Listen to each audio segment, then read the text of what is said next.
මොනරවැව ගම්මානයේ වසර 9ක්ම LTT ත්‍රස්තයන්ගේ ග්‍රහණයට හසු වී තිබූ මොනරවැව ගම්මානය වීරෝදාර රණවිරුවන් ඔවුන්ගෙන් මුදා ගැනීමට සමත්ව සිටිනවා.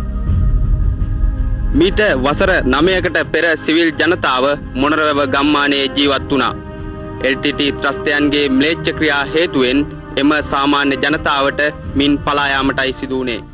ඒ අනුව මොනරවැව ගම්මානය ඊයේ දිනේ සම්පූර්ණයෙන්ම LTT ත්‍රස්තයන්ගෙන් මුදා ගැනීමට වීරෝදාර රණවිරුවන්ට හැකි වුණා. වැලිඔය ප්‍රදේශ මූලස්ථානයේ යටතේ 223 වෙනි බලසේනාවේ 15 වන සිංහ රෙජිමේන්තුවේ රණවිරුවන් මෙම මෙහෙයුම් ක්‍රියාත්මක කළේ. ඒ 59 වන සේනාංකයේ මෙහෙයුම් වලට පැති සහාය ලබා දෙමින්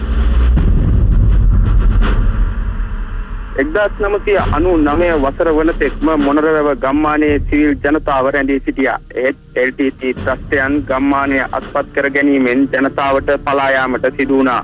පවුල් 120ක් මෙහි ජීවත්ව තිබෙනවා. මහවැලි යෝජනා ක්‍රමයේ යටතේ සංවර්ධනය කර තිබූ ගම ඉතා සස්තිකව පැවත තිබෙනවා. මොනරවැව ගම්මානය මුදා ගැනීමත් සමග ගම්මානය පෝෂණය කළ මොනරවැව, ටිකිරිවැව, කුරුළුවැවද ආරක්ෂක අංශ අතට පත්ව තිබෙන්නේ. සාමාන්‍ය ජනතාවගේ නිවාස ගරාවැටි ඇති වූ දැකිය හැකි. ගම්මානයේ ඉදිකොට තිබූ සෙන්පති ඩෙන්සිල් කොප්පෑකඩුව මහතාගේ පිළිරුව ත්‍රස්තවාදීන් විනාශ කර දමා තිබෙනවා. ත්‍රස්තවාදයේ මුලිනු පුටා දැමීමට ඉමහත් සේවයක් කළ ඩෙන්සිල් කොප්පෑකඩුව නම් වූ සෙන්පතියාගේ පිළිරුවට පවා LTT ඇති බය මෙම පිළිරුව විනාශ කොට ඇති ආකාරයෙන් දැකිය හැකියි.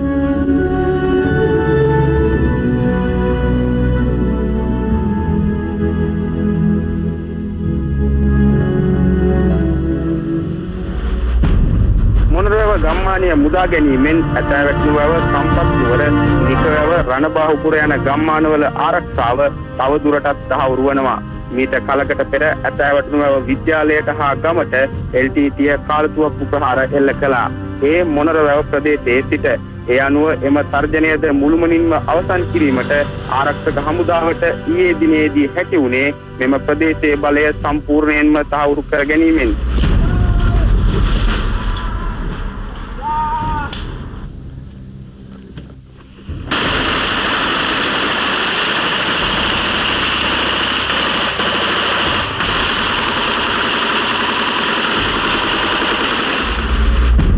LTT මර්මස්ථානයක්ව පවතින ගජබාපුරට තවත් කිලෝමීටරයක් දුරින් ආරක්ෂක හමුදාව රැඳී සිටින්නේ. සියලු ප්‍රදේශයන් තුලින් LTT ත්‍රස්තවාදීන් මේ වන විටත් කොටු වී අවසන්.